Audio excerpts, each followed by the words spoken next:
Okay, in this question I've got to take this innocent looking graph here and map it onto this completely different looking graph here. Okay, how on earth is this related to that?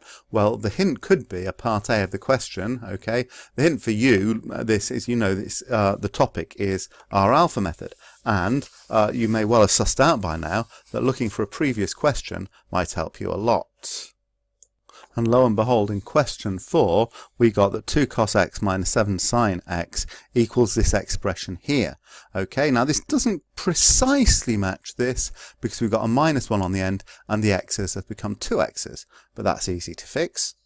All I've got to do is change all of these x's into 2 x's, and I'm going to stick a -1 on the end of both sides, and that's what we've done here. All the x's have become 2 x's, and we've got a -1 in each side. So now we have to think about how we get from sin x to this.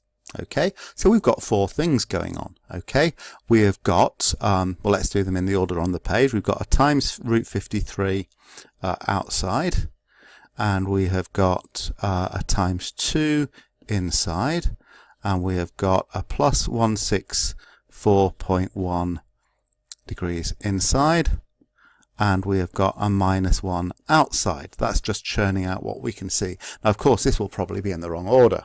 Now we need to think about what transformations these things cause and the order they go in. And the order we want them to be in is, first of all, we'd like a vertical stretch. So vertical, outside, we're standing up. So the vertical stretch, here's a stretch.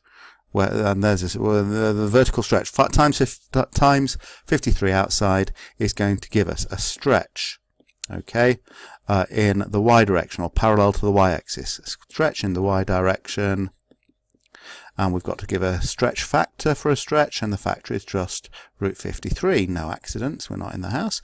And then we have got, next thing is to look for a vertical translation. Okay, so we're going to have a translation. Okay, and the vertical part of the translation is going to be the -1 outside, so it's going to be -1. But I might as well do my horizontal transformation at the same time. So I've got plus 164.1 inside, so that has an accident, so it becomes -164.1 for your translation, and then we need a stretch in the x direction or parallel to the x-axis. And the factor for that stretch is, well, I was multiplying by 2 inside. That has an accident, so that's factor of 1/2. So that is my sequence of transformations, and that actually answers the question as put. It didn't ask me to sketch the graph, so I'm not going to. But I am going to double underline my answers, and if I had to sketch the graph, I could do easily just based on those transformations.